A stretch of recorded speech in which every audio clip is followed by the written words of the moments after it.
Hello all, welcome back to another video of the Premier League Arena, and today me, Shreya Roy, I'm going to discuss the post-match reaction of our draw against Wolverhampton Wanderers this game week, which is game week 18. And starting off with the lineup as I always do in post-match reaction, then Chelsea literally had no choice because it was a bit surprising that the match went on because Chelsea had a lot of COVID positive cases, and it was a feeling coming before the start of the match that it might be postponed, but Premier League rejected Chelsea's request, on which I'll give my opinion later in the video. So the lineup Chelsea had was always going to be 14-15 outfield players available to them. So it had to be Chalobah and Kante in the midfield because you know that Kovacic is still not fully fit. In the defense, it had to be Thiago Silva, Rudiger, Cesar Azpilicueta because Andreas Christensen was injured.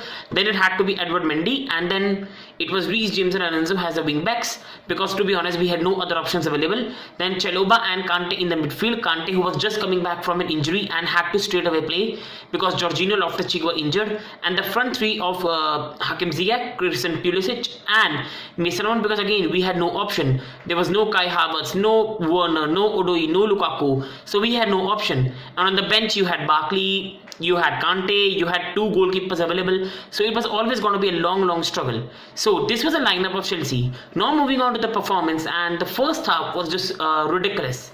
But you had to expect that because overall Chalobah was playing in the midfield. Chelsea was having no control. Neves, Moutinho, Dendoncker were absolutely out-muscling the Chelsea midfield, and Chelsea had no out ball because Pulisic was playing as a false nine. He's not a Lukaku. He's not going to hold the ball up. So Chelsea literally had no out ball in this match. Whenever they tried to play the ball long or tried to play the pass to Pulisic, the ball was lost. And Wolverhampton Wanderers had a lot of possession, and they had the best chance in the game that Dendoncker should have finished. But the second half, substitutions started coming in, the game plan started to be changed, and Chelsea brought on Kovacic, and then we had Saul, and then Chelsea had a three-man midfield of Saul, Kovacic, Kante, and then suddenly Chelsea midfield started outnumbering, outmuscling, and overall out-possessioning the Wolves midfield, and overall the things started becoming much better in the eyes of Chelsea. There was a more control of the game, there was more possession of the game, and suddenly Chelsea was starting having chances with Wolves being troubled. Christian Pulisic has the best chance at 78th minute, which he has to finish, and this also shows the luck of Chelsea, where Liverpool have 2 chances, 2 goals. Manchester City have 5 chances, all with 3 or 4 goals. Chelsea have 5 chances, 1 goal.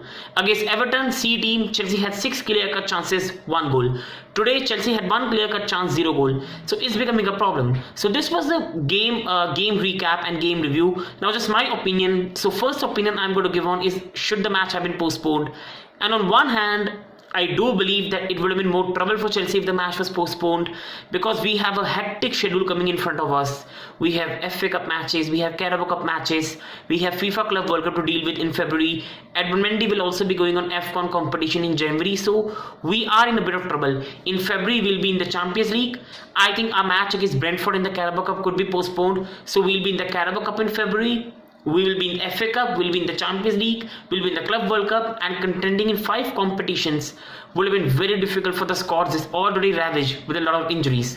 But on the other hand, when a team has announced COVID cases just before the match, and also there are 7 to 8 positive COVID cases, only 14 to 15 proper players available, the Premier League has to postpone that. There is no excuse for that. A team that is already in a COVID camp, that is having a lot of positive cases, can be a threat to the other opponent as well. And along with that, only 14-15 players available, 4 players on the bench. Kovacic forced to play even after just coming back after COVID. Kante forced to play after just 1 or 2 training session. Chalobah forced to play after 1 or 2 training session, and you saw him getting an injury in the end. These were not good signs. And even Jurgen Klopp, in his post-match conference of a Tottenham-Liverpool match, said the same. And Thomas Tuchel has always livid, but he did not make anything clear. So again, it was a very ridiculous decision. But with the Premier League, I'm not stunned. We have seen these decisions before. I'm not a person who will go and think that there's a campaign against Chelsea and all that stuff. Overall, I think there's a campaign against everyone. And Premier League is themselves confused, and they are putting a lot of players at risk. So I do think that today's meeting on Monday between the Premier League clubs regarding the postponement of fixtures is very key for how this thing is going to be solved. And on the last, coming on to our title race Chelsea are in title race or not, or can Chelsea try to compete in that? So as a Chelsea fan and even as a, let's say, a neutral, I don't think Chelsea are out of title race, because it's Manchester City at 44, Liverpool at 41, Chelsea at 38. It's not impossible, but for me as a Chelsea fan, I'll only give my opinion on the title race if the fixtures continue and there's no postponement after 28th of December, when Chelsea will play Brighton. See, Chelsea have Aston Villa next, Brighton next, for which Jorginho will be back. You will have Kante, Kovacic available for this match. Most probably at least a Lukaku or one of Werner Odoi should be back. So Chelsea will have a fully fit squad back, a 7-day rest, and overall 2 fixtures where now with a fully fit squad, you expect Chelsea to beat Villa and Brighton. So if you're not even able to beat Villa and Brighton, you don't deserve to be in a title race.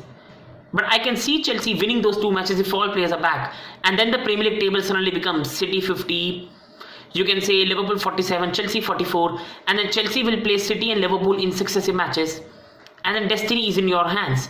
So I will not comment on the title race until Chelsea have played Villa or Brighton, because to finish off the video, if you aren't beating Aston Villa, if you aren't beating Brighton, what's the benefit of beating City and Liverpool? So Chelsea have to win their next 2 matches.